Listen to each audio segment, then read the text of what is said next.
நீ கவலைப்படாத. அனைவருக்கும் வணக்கம். 100 நாள் வேலை திட்டத்தில் மகாத்மா காந்தியின் பெயரை நீக்கி இந்தியாவின் மதச்சார்பின்மை என்னும் பெயரையும் நீக்கி சமூக நீதி கோட்பாட்டின் தாயகமாக இருக்கிற தமிழ்நாட்டில் சித்து வேலைகளை காட்டி தங்களுக்கான அரசியல் அதிகாரத்தை நிறுவ பார்க்கின்ற ஒன்றிய பாரதிய ஜனதா அரசின் அநியாய அக்கிரம சட்டங்களையும் திட்டங்களையும் மாண்புமிகு தமிழ்நாடு முதலமைச்சர் முத்துவேல் கருணாநிதி ஸ்டாலின் அவர்களின் தலைமையில் தமிழகம் எதிர்க்கும். அதற்கு என்றைக்கும் பல்வேறு அரசியல் ரீதியான கருத்து மாறுபாட்டு உள்ள தமிழ் சமூகம் எதிரியை களத்தில் சந்திக்கின்ற போது அந்த கருத்து மாச்சரியங்களை தூக்கி எறிந்து மதவாத மனித சக்திகளை பிரித்து மதத்தின் பெயரால் மக்களை கூறு போட்டு கொலை செய்து தினந்தோறும் மக்கள் விரோத சட்டங்களையும் திட்டங்களையும் இயற்றி வருகின்ற பாரதிய ஜனதா அரசுக்கு நான் சார்ந்திருக்கிற தமிழக வாழ்வுரிமை கட்சியின் சார்பாக கண்டனத்தை பதிவு செய்து தமிழ்நாட்டின் மிக முக்கியமான உயிர்நாடி பிரச்சனைகளில் ஒன்று திரண்டு அணி சேர்த்திருக்கிற இந்த மாபெரும் தலைவர்கள் நிச்சயம் தமிழ்நாட்டில் அவருடைய கனவுகளை பொய்யாக்குவார்கள் என்பதை தெரிவித்து வாய்ப்புக்கு நன்றி கூறி நிறைவு செய்கிறேன். நன்றி, வணக்கம். அடுத்ததாக விடுதலை சிறுத்தைகள் கட்சியின் பொதுச் செயலாளர் அருமைக்குரிய தலைவர் தொல் திருமாவளவன் அவர்கள்.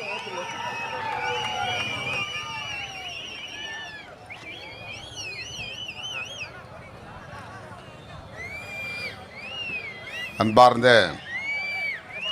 இந்த எழுச்சிமிகு கண்டனத்தில் பங்கேற்று உரையாற்றவிருக்கிற நமது மதசார்பற்ற முற்போக்கு கூட்டணியை சார்ந்த அனைத்து கட்சி தலைவர் பெருமக்களே, திரளாக கூடியிருக்கிற தமிழ்ச் சொந்தங்களே, என் உடன் வருகை தந்திருக்கிற என் உயிரின் உயிரான விடுதலை சிறுத்தைகளே,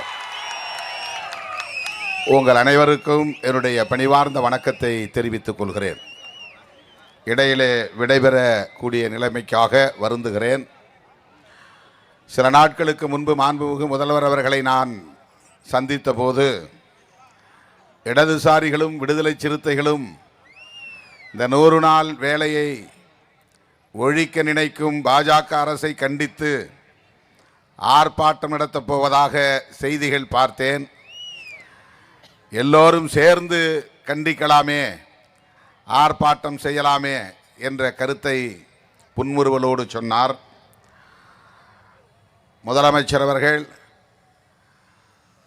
மதசார்பற்ற முற்போக்கு கூட்டணியின் தலைவர்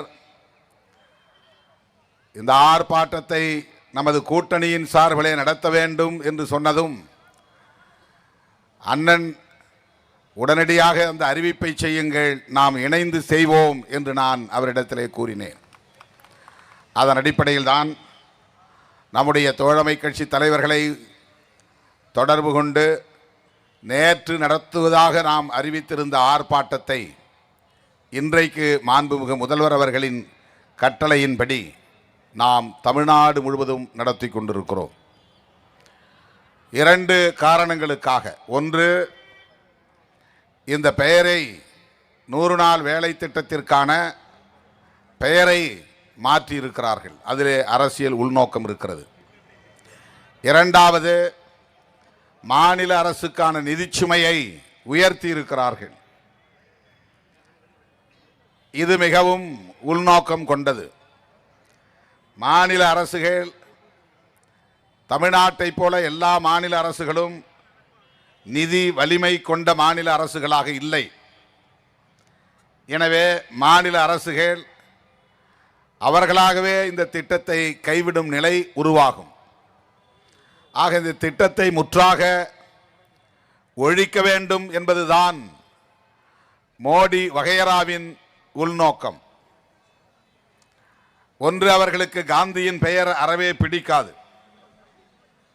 காந்தியின் மீது மிக பெரும் அளவிலே அவர்களுக்கு வெறுப்பு இருக்கிறது. அதனால்தான் காந்தியை சிறுமைப்படுத்த வேண்டும் என்பதற்காக பட்டேலுக்கு மிக உயரமான சிலையை நிறுவியிருக்கிறார்கள். பட்டேல் காங்கிரஸ் தலைவர். இன்னும் சொல்ல போனால் RSS இயக்கத்தை ஒரு முறைக்கு 2 முறை 3 முறை தடை செய்தவர்.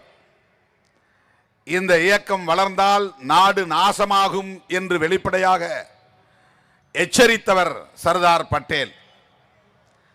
அப்படி RSSக்கு எதிராக அவர் பேசினாலும், RSSஐ தடை செய்தாலும் அவரை தங்களுக்கான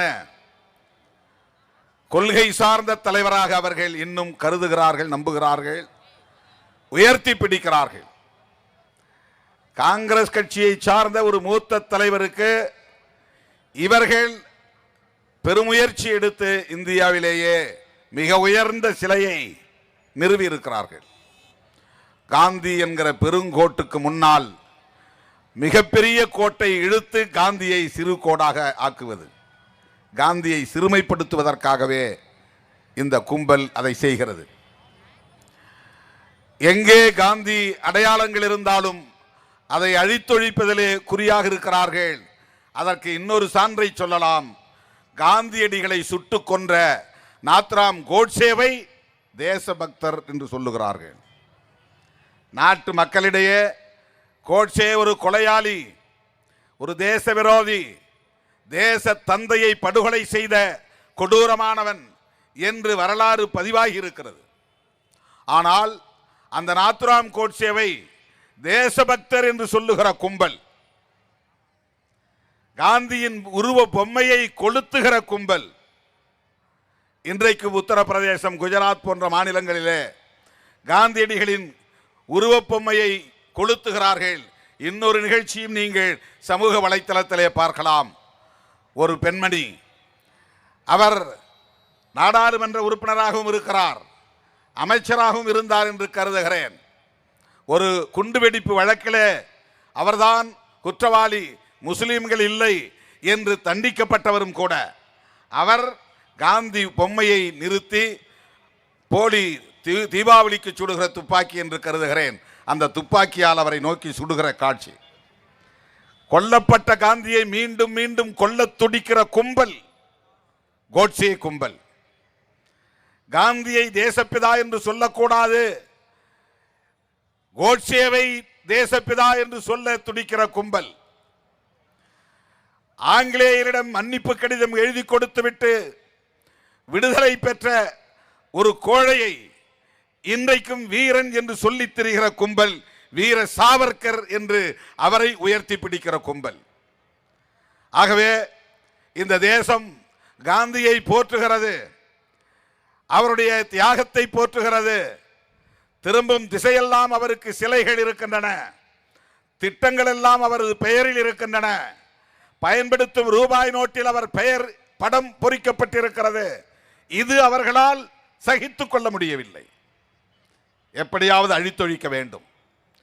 இடதுசாரிகளின் பெருமுயற்சியால் தான் UPA 1 அந்த அரசின் போது அவர்கள் ஆதரவு அளித்த நேரத்தில் கொடுத்த அழுத்தத்தின் விளைவாக பல நல்ல திட்டங்களை அன்றைக்கு காங்கிரஸ் தலைமையிலான அந்த அரசு கொண்டு வந்தது.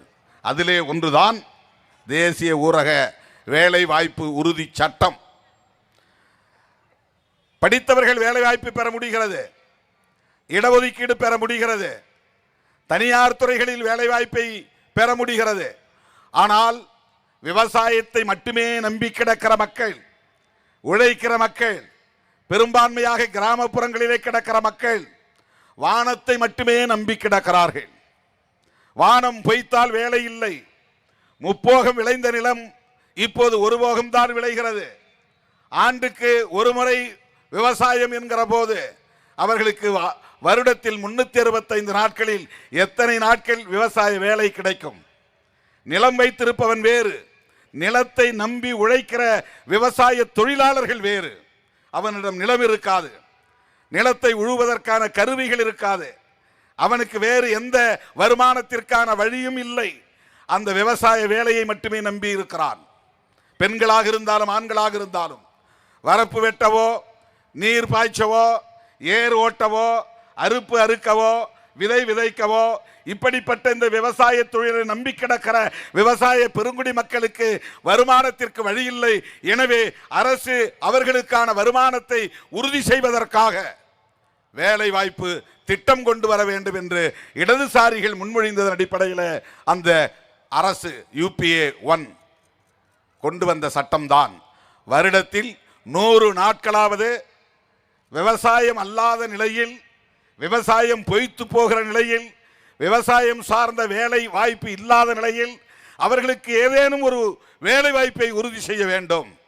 சாலை பணிகளை செய்வதோ அல்லது முள் புதர்களை வெட்டு சீர்படுத்துவதோ, பள்ளத்தை மேடாக்குவதோ, மேட்டை பள்ளமாக்குவதோ, சுற்றுப்புறத்தை தூய்மைப்படுத்துவதோ, இப்படிப்பட்ட வேலைகள் ஒரு விவசாய குடும்பத்தை சார்ந்த உழைக்கும் தொழிலாளிக்கு 365 நாட்களில் குறைந்தது 100 நாளாவது அரசாங்கம் வேலை தர வேண்டும். அதை சட்டமாக்க வேண்டும். இதுதான் இடதுசாரி கட்சிகள் முன்மொழிந்த கோரிக்கை. அதை ஏற்றது இன்றைக்கு UPA அரசாங்கம். மன்மோகன் சிங் பிரதமராக இருந்த காலத்தில் அதன் அடிப்படையில் கொண்டு வரப்பட்ட சட்டம் தான் இந்த சட்டம். அந்த சட்டத்தின் அடிப்படையில் இந்த வேலை திட்டம், இந்த வேலை திட்டத்திற்கு காந்தியடிகளின் பெயர். காந்தியடிகளோடு அம்பேத்கரின் மாணவன் என்கிற முறையில் எனக்கு சில முரண்கள் உண்டு, அது வேறு. பெரியாரின் பிள்ளை என்கிற முறையில் காந்தியடிகளோடு கருத்தியல் சார்ந்த முரண்கள் உண்டு, அது வேறு. ஆனால் அவருடைய தியாகத்தை கொச்சைப்படுத்தி விட முடியாது, அவருடைய போராட்டத்தை கொச்சைப்படுத்தி விட முடியாது. அவரை சுட்டுக் கொன்றதே எதற்காக என்றால் மதச்சார்பின்மை என்கிற கருத்திலே அவர் உறுதியாக இருந்தார் என்பதுதான். அவர் ராமபக்தர் தான். அவர் தன்னையே ஒரு சனாதனி என்று பெருமை பொங்க சொல்லக்கூடியவர் தான். இம்மை மறுமையில் நம்பிக்கை உள்ளவர் தான். சனாதன கருத்தை உயர்த்தி பிடித்தவர் தான். சாதி வாழட்டும், தீண்டாமை ஒழியட்டும் என்றெல்லாம் சொன்னவர் தான். இதனால் தான் அம்பேத்கருக்கும் காந்திக்கும் இடையிலே பெரும் போர் வெடித்தது, கருத்து போர் வெடித்தது. தேசம் முழுவதும் அதுவே மிகப்பெரிய யுத்தமாக மாறிய காலம் உண்டு. அப்படி காந்தியடிகளோடு முரண்பட்டாலும் அந்த காந்தியடிகள் கோட்சே தன்னை நோக்கி வந்து துப்பாக்கியால் சுட்ட போது கூட ஹே ராம் என்று சொல்லிவிட்டுத்தான் இந்த மண்ணில் சரிந்தார். அப்படிப்பட்ட ராமபக்தரான அந்த காந்தியை ஏன் அவர்கள் சுட்டுக் கொன்றார்கள்? அம்பேத்கர் இந்து மதத்தை விமர்சித்தார். அவரை சுட்டுக் கொண்டிருந்தால் கூட அதிலே ஒரு அர்த்தம் இருக்கிறது. தந்தை பெரியார் தன் இறுதி மூச்சு வரையில் இந்த மதத்தை விமர்சிப்பதிலும் கடவுள் கருத்தை எதிர்ப்பதிலும் உறுதியாக இருந்தார். பார்ப்பன மேலாதிக்கத்தை எதிர்த்தார். அந்த பெரியாரை அவர்கள் குறிவைக்கவில்லை, அம்பேத்கரையோ பெரியாரையோ குறிவைக்கவில்லை. அவர்கள் பேசுகிற கருத்தையே உடன்படுகிற கடவுள் நம்பிக்கையுள்ள ராம பக்தரான இந்துத்துவ கருத்தியலை ஏற்றுக்கொண்ட சனாதன கோட்பாட்டை உள்வாங்கிக் கொண்ட காந்தியடிகளை ஏன் சுட்டுக் கொன்றார்கள் என்றால், அவர் புதிதாக உருவாக போகிற இந்திய அரசு ஒரு மதசார்பற்ற அரசாக இருக்க வேண்டும் என்கிற மதச்சார்பின்மையிலே உறுதியாக இருந்தார். அம்பேத்கருக்கும் காந்தியடிகளுக்கும் ஒத்துப்போகிற ஒரு புள்ளி செக்யூலரிசம் என்பதுதான். காந்தியடிகளுக்கும் நேரு அவர்களுக்கும் கூட முரண்பாடு உண்டு. நேரு தன்னை ஒரு நாத்திகர் என்று சொல்லக்கூடிய தன்மை உள்ளவர், பகுத்தறிவாளர். காந்தியடிகளை போல இந்த மூட பழக்க வழக்கங்களில் அவருக்கு பெரிய நம்பிக்கை கிடையாது, ஈடுபாடு கிடையாது. அப்படி முரண்பாடு உண்டு. ஆனால் இந்த மூன்று தலைவர்களிடையேயும் ஒரு புள்ளியில் உடன்பாடு உண்டு. அதுதான் இங்கே உருவாக இருக்கிற இந்த அரசு புதிய இந்தியா மதசார்பற்ற அரசாக இருக்க வேண்டும். அந்த செக்யூலரிசம் இப்ப நாடு 2 நாடாக பிரிந்து விட்டது, இந்தியா பாகிஸ்தான் என்று. அந்த நேரத்திலும் பாகிஸ்தானுக்கு தர வேண்டிய கடைசி தவணை தொகையை ஏன் இன்னும் தரவில்லை என்று நேருவை கண்டித்து உண்ணாவிரதம் இருந்தவர் காந்தி.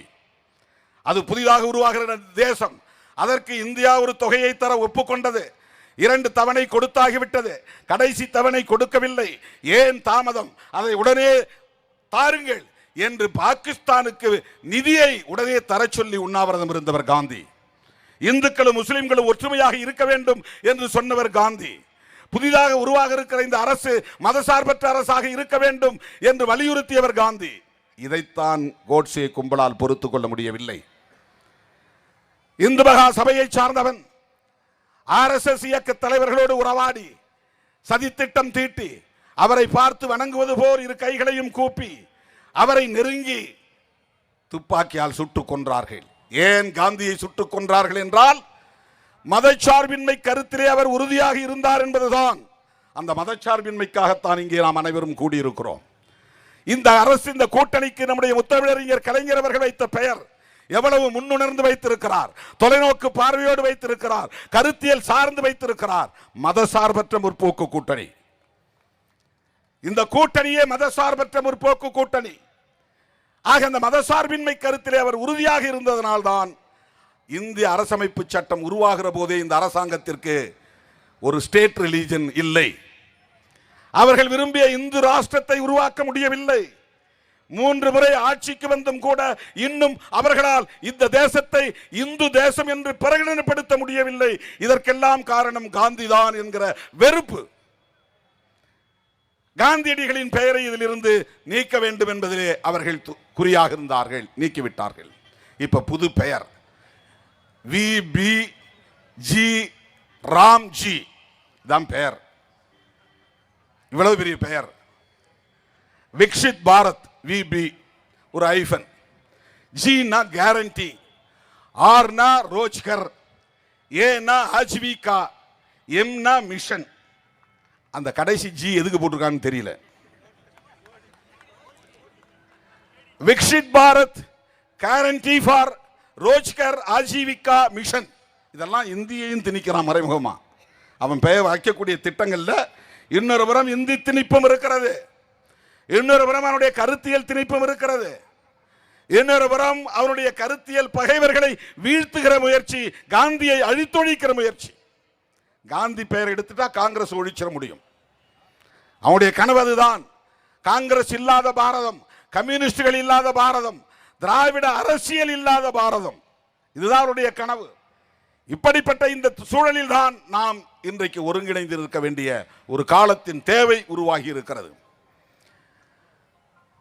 ராம் ராம் என்று சொன்னவரின் பெயரை மாற்றிவிட்டு ராம் என்று வரக்கூடிய வகையிலே ஒரு பெயரை உருவாக்கி இந்த புதிய திட்டத்திற்கு 125 நாள் நாங்கள் வேலையை உயர்த்தி இருக்கிறோம் என்கிறார்கள்.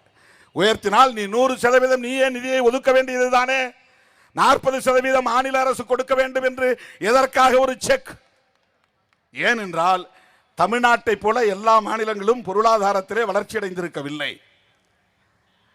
அந்த மாநிலங்களில் எல்லாம் 40% நிதியை அவர்களால் ஏற்றுக்கொள்ள முடியாது. எங்களால் முடியவில்லை என்று அந்த வேலையை விட்டு விடுவார்கள். இப்போதே நாடு முழுவதும் 100 நாள் என்பது கொடுக்கப்படவில்லை. 20 நாள், 25 நாள், 30 நாள், இப்படித்தான் வேலை வாய்ப்பு. இது ஒரு ஏமாற்று வேலைதான். ஆனாலும் இவர்களின் உள்நோக்கத்தை புரிந்து கொண்ட காரணத்தினால்தான் இவர்களை அம்பலப்படுத்த வேண்டும். இவர்களை ஆதரிக்கக்கூடிய அதிமுக உள்ளிட்ட அரசியல் கட்சிகளையும் மக்களிடத்திலே தோலுரித்து காட்ட வேண்டும். அந்த கூட்டணியோடு சேர மாட்டோம் என்று சொல்லிக்கொண்டே அந்த கும்பலுக்கு துணை போகிற எடுபிடிகளையும் வீழ்த்த வேண்டும் என்கிற அடிப்படையில் நம்முடைய தலைவர், கூட்டணியின் தலைவர், திராவிட முன்னேற்ற கழக தலைவர், முத்தமிழறிஞர் கலைஞரின் கருத்தியல் வாரிசு அண்ணன் தளபதி அவர்கள் முன்னெடுக்கக்கூடிய அத்தனை முயற்சிகளுக்கும் விடுதலை சிறுத்தைகள் உற்ற துணையாக இருப்போம். இந்த போராட்டத்தை ஒருங்கிணைத்த தலைவருக்கு, நம்முடைய முதலமைச்சருக்கு என்னுடைய நெஞ்சார்ந்த நன்றியை தெரிவித்து, இந்த அரசு, பாஜக அரசு இந்த திட்டத்தை திரும்ப பெற வேண்டும். 100 விழுக்காடு இந்திய ஒன்றிய அரசே இதற்கு நிதி ஒதுக்கீடு செய்ய வேண்டும். 125 நாள் வேலையை முழுமையாக உறுதி செய்ய வேண்டும் என்பதை சொல்லி 2026 நாம் எதிர்கொள்ளவிருக்கிற சட்டப்புதுவை பேரவை பொது தேர்தல் வழக்கமான தேர்தல் அல்ல. வழக்கமான தேர்தல் அல்ல. இதுவரையில் நாம் சந்தித்த தேர்தல்களை விட மிகவும் ஆபத்தான ஒரு தேர்தல், மிகவும் கவனத்தோடு நாம் எதிர்கொள்ள வேண்டிய தேர்தல், மிகுந்த எச்சரிக்கையோடு களம் காண வேண்டிய தேர்தல். தளபதி முன்னெடுக்கக்கூடிய முயற்சிகளுக்கு இந்த கூட்டணி உற்ற துணையாக இருக்கும் என்பதிலே மாற்று கருத்து இல்லை.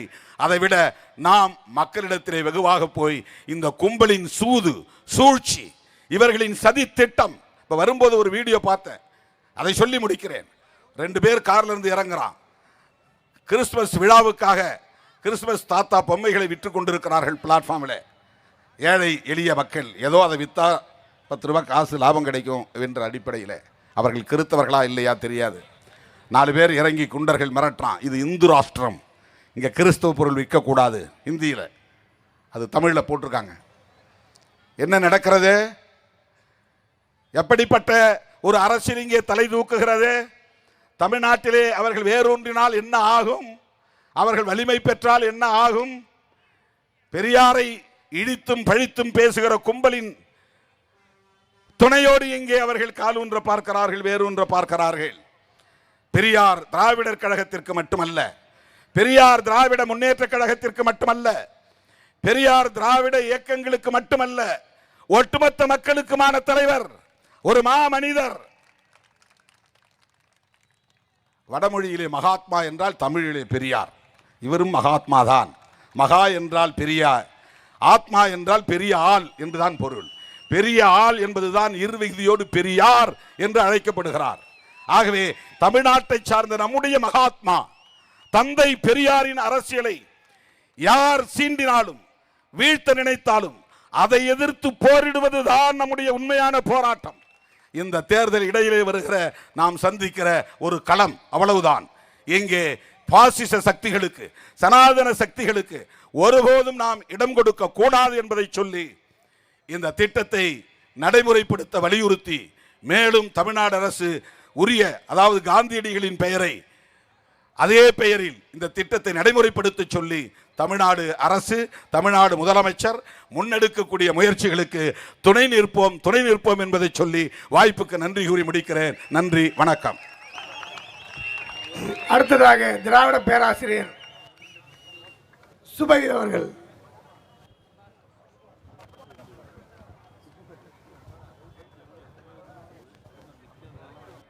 அனைவருக்கும் என் அன்பு வணக்கம். அன்று காந்தியாரின் உயிரை பறித்தவர்கள் இன்று அவரின் பெயரையும் பறித்திருக்கிறார்கள். அதற்கு பின்னால் அதற்கு ஒரு திட்டத்திற்கு ஒரு பெயர் வைத்திருக்கிறார்கள். தனக்கு இருக்கிற 1000 வேலைகளில் திருமாவளவன் அந்த பெயரை இவ்வளவு சரியாக இந்த மேடையில் சொல்லுவார் என்று நான் எதிர்பார்க்கவில்லை. இந்த திட்டத்தை எல்லாம் ஆதரிக்கிற எடப்பாடி அவர்களால் கூட சரியாக சொல்ல முடியாது. நினைத்து பார்த்தால் காந்தியார் பெயரை எடுத்துவிட்டு ராம் பெயரை தானே வைத்திருக்கிறோம் என்கிறார்கள். எனக்கு ஒரு சந்தேகம், அந்த ராம் அயோத்தி ராமா இல்லை நாது ராமா என்று நமக்கு தெரியவில்லை. எந்த ராமாக இருந்தாலும் இந்த மண் எதிர்க்கும். வாய்ப்புக்கு நன்றி, வணக்கம். ஐயா அவர்களுக்கு நன்றி. அடுத்ததாக கொங்கு நாடு மக்கள் தேசிய கட்சியின் பொதுச் செயலாளர் ER ஈஸ்வரன் அவர்கள்.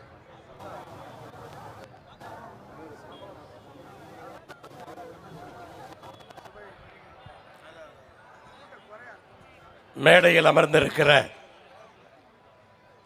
அனைத்து தலைவர்களுக்கும்,